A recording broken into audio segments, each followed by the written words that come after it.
Tu rentres des cours, tu as envie de passer 1 heure, voire 2 heures sur ton téléphone, mais à la place, tu aimerais quand même faire quelque chose de ton temps libre. Et c'est pour ça qu'aujourd'hui, dans cette vidéo, je vais te montrer 6 choses que tu vas pouvoir faire directement dans ton temps libre, que moi j'ai pu faire, et en même temps, qui est vachement cool parce que tu vas prendre quand même pas mal de choses, plutôt que directement aller scroller sur son téléphone, sur les réseaux sociaux, ou juste ne rien faire de son temps libre. Avant de commencer la vidéo, si ma chaîne et si mon contenu te plaît, n'hésite pas à me le faire savoir en t'abonnant juste en dessous. Ça me ferait super plaisir et en même temps, ça montrerait ton soutien pour la chaîne. Du coup, c'est cool. La première chose, tu auras dû le comprendre avec ce que je tiens dans les mains, ça va être de lire des livres. Je t'ai fait une vidéo sur Deep Work que je te mettrai dans le petit juste en haut de ton écran.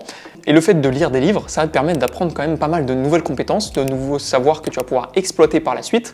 Et c'est assez dur de retrouver des concepts qui sont expliqués dans un livre pour les retranscrire directement sur Internet. Et ce qui est bien, c'est qu'il y a n'importe quel style de livre que tu vas pouvoir lire. Moi, ça, c'est un livre de développement personnel. J'en ai plusieurs. J'ai L'art subtil de s'en foutre, Deep Work, qui se trouve juste ici.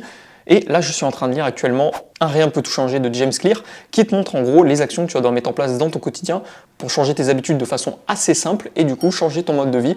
Et même si à l'inverse de moi, t'as pas forcément envie de lire des livres sur le développement personnel, tu peux lire des livres de science-fiction, tu vas avoir tout un univers qui a été créé autour que tu vas pas forcément retrouver sur Internet avec un format court où tu vas avoir plein d'histoires qui vont être éparpillées un petit peu comme ça sur ton téléphone. Là, ça va être une simple histoire qui va être complètement détaillée et en même temps, ça te permet d'apprendre des trucs. Le deuxième, ça va te permettre en même temps de faire quelque chose de ton temps libre et en même temps de gagner de l'argent. Ça va être de faire du babysitting, du cat-sitting, du dog-sitting. En gros, ça va être de soit garder un animal, soit un enfant. C'est vrai que ce sera bien plus simple avec un animal parce que tu as juste à le sortir et à la limite jouer un petit peu avec de temps en temps.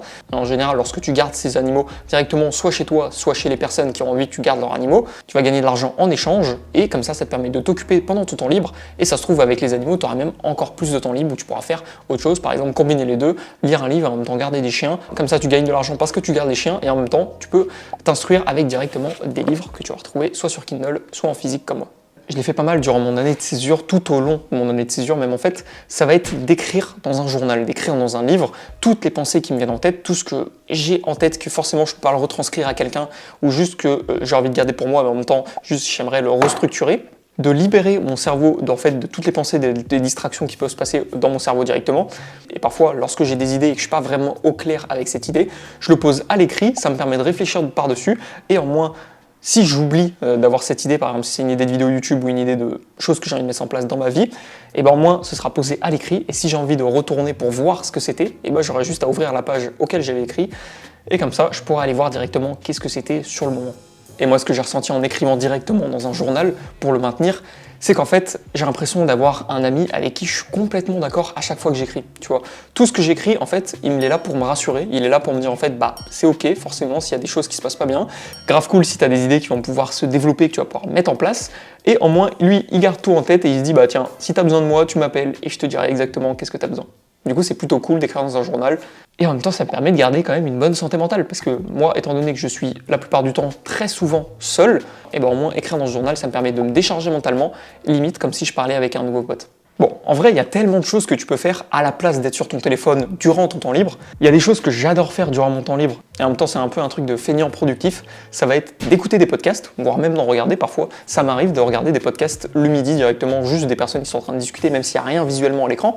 Au moins, ça me permet de voir ces personnes, de voir comme si j'étais avec eux dans la discussion. Surtout qu'avec les podcasts, tu peux voir énormément de points de vue différents, énormément d'idées différentes. Tu peux apprendre énormément de choses seulement avec de l'audio. Et ce qui est bien avec un podcast, comme moi je le fais aussi souvent, pas forcément quand je regarde un podcast le midi, mais le soir, lorsque je me pose directement sur mon ordinateur, lorsque j'ai envie d'être posé sur un jeu en particulier, qu'est-ce que je fais? J'écoute un podcast en même temps. Ça me permet d'avoir mon cerveau qui est quand même stimulé par le fait d'écouter un podcast et en même temps que je joue. Donc c'est un peu quelque chose, comme je t'ai dit, de feignant productif que j'aime bien mettre en place le soir.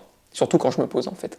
Et si t'as pas forcément envie d'écouter des podcasts, ce que tu peux faire, ça va être de regarder des documentaires. Il y en a plein sur Netflix, il y en a même de temps en temps sur YouTube. YouTube, c'est devenu tellement une grosse plateforme où en fait tu retrouves tellement de tout et de n'importe quoi. Et c'est ça qui est bien en fait avec YouTube, c'est que ça s'est tellement développé qu'il y a de plus en plus de grosses boîtes, de grosses productions qui sont mises en place directement sur YouTube. Comme si c'était un film en fait parfois. Donc même si t'as pas Netflix, même si t'as pas un service de streaming pour regarder des documentaires sur le service de streaming, ce que tu peux faire, c'est aller sur YouTube et essayer d'en chercher un petit peu de temps en temps. Comme ça, tu vas apprendre des choses grâce à un documentaire en ligne. Et comme ça, il y a ce côté où tu es toujours connecté sur les réseaux sociaux parce que tu es sur YouTube, mais en même temps, tu n'es pas trop connecté pour apprendre des choses qui sont inutiles ou qui vont rien te servir dans ta vie, comme avec des TikTok ou avec des réels par exemple. Bon, une partie qui représente quand même pas mal de temps dans ma semaine, ça va être de faire du sport. Ça va être d'aller à la salle de sport. Je consacre à peu près 1h30 de temps de séance une fois tous les 2 jours, donc à peu près 5-6 heures max par semaine. Donc ça fait 5-6 heures de mon temps que je prends. Généralement, c'est du temps libre que je prends pour aller à la salle de sport. Et je préfère passer 5-6 heures en étant à la salle de sport, en essayant de me dépasser mentalement, physiquement, plutôt que de les passer directement sur mon téléphone, où je vais pas faire quelque chose forcément d'utile. Je vais plutôt procrastiner, ou alors juste je vais profiter du fait que je sois sur mon téléphone pour jouer sur le côté de la sédentarité, c'est-à-dire que je vais rester soit dans mon canapé, soit dans mon fauteuil bien installé sans forcément bouger. Et si je fais ça continuellement, j'aurai plus envie de faire des choses simples comme aller faire une balade dehors, prendre au moins son temps pour aller courir 25 minutes, ou par exemple si j'ai envie d'aller faire une randonnée. Je n'aurai plus la force de faire ce que je fais parce que mon temps a été remplacé par des moments où je me pose. Mais trop de moments où je me pose, c'est pas forcément bien non plus. Comme ça, je vais à la salle de sport, ça me permet de me dépasser physiquement avec les poids, avec la barre, même mentalement, parce que des fois il peut m'arriver d'avoir des blocages mentaux lorsque j'essaye de soulever un certain poids, et la musculation que je fais, ça se répercute directement sur tous mes domaines de ma vie. Que ce soit le fait que j'essaye d'entreprendre des choses dans ma vie, comme avec ces vidéos YouTube, vu que je me pousse à la salle, pourquoi je ne me pousserais pas dans mes vidéos YouTube? Ça m'aide en fait, ça me guide à me pousser plus dans mes domaines de ma vie, et à essayer d'aller de l'avant, essayer de continuer à faire ce que je fais, et en même temps ce qui me fait kiffer. Et même s'il y a 70% des bienfaits de la salle de sport qui sont directement répercutés sur mon physique, sur le moment où je fais ma séance de sport, il y a quand même 30% qui se répercutent dans tous les domaines de ma vie en fait. Ça me change ma vie, c'est une vraie habitude de vie qui m'a été mise en place dès le début de mon année de césure et qui me permet tous les jours de garder de l'énergie pour aller de l'avant, pour continuer toujours un peu plus et un peu plus tous les jours. Comme je te disais, on retrouve un peu de tout et n'importe quoi sur Internet. Donc il y a forcément des côtés négatifs, mais en même temps, il y a plein de côtés positifs. Comme le fait que tu vas pouvoir apprendre une nouvelle langue, par exemple, apprendre des cours en ligne.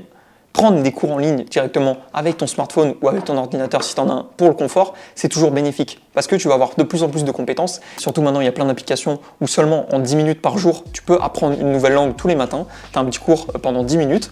Et si tu as envie d'avoir ce côté un petit peu feignant productif comme moi j'essaye de bien mettre en place lorsque je faisais avec mes podcasts en même temps que je jouais à des jeux le soir, ce que tu peux faire c'est essayer de regarder une série sur Netflix. Donc tu es là, tu te cales, tu te poses dans ton canapé, tu te poses dans ton siège et tu regardes une série. Par contre, la seule raison, ça va être de regarder la série en anglais ou au moins en autre langue ou la langue que tu vas apprendre. Donc en VO en général, ça doit faire plus d'1 an que je regarde des séries directement en VO sous-titré français. Et ça aide quand même énormément. Ça aide plus que les cours d'anglais que tu retrouves au lycée ou directement dans les études sup, parce que tu vas pas passer des heures et des heures à essayer d'écouter des personnes, à essayer de les comprendre, alors que directement sur Netflix, lorsque tu passes toute une soirée entière à regarder une série sous-titrée en français qui est directement en VO, donc en anglais, ou en espagnol si tu regardes d'autres séries, et ben moi ça m'a permis de comprendre de nouveaux mots, d'avoir une facilité à comprendre les personnages lorsqu'ils parlent, et même juste essayer de m'entraîner et de retenir certains mots pour pouvoir les ressortir dans une discussion si je devais être confronté à avoir une discussion avec une personne en anglais. Ce qui sera le cas et ce qui sera vraiment cool. Et voilà, donc avec tout ça, j'arrive quand même à développer mes compétences, à être le plus productif possible que je peux dans mes journées, même si des fois j'ai des coups de mou, même si des fois j'ai pas forcément envie d'être productif, même si des fois j'ai des moments de flemme complet dans mes journées, et bah inconsciemment, j'apprends quand même de nouvelles choses avec les podcasts, avec les livres, ou juste en plus tu peux gagner de l'argent si tu as envie de garder des chats ou des chiens en même temps. Donc c'est tout bénef. Et d'ailleurs, en parlant de cours en ligne pour pouvoir apprendre directement sur Internet, je t'ai fait une formation qui se trouvera juste en dessous dans la description, ce sera le premier lien. Ça va être Reboot Your Life. En gros, 30 jours pour changer ta vie et trouver ton but. Je te laisserai voir directement un peu plus en détail qu'est-ce que c'est, mais je vais te guider sur 30 jours pour mettre en place des bonnes habitudes et faire en sorte que tu t'améliores dans ta vie et juste que tu kiffes quand même un peu plus tes journées et même que tu sois plus productif directement dans tes ambitions, dans ce que tu as envie de faire dans ton quotidien. Voilà, c'était Dorian, j'espère que tu as bien aimé cette vidéo. N'hésite pas à me dire ce que tu en as pensé en commentaire juste en dessous. J'adore lorsque tu me fais des retours.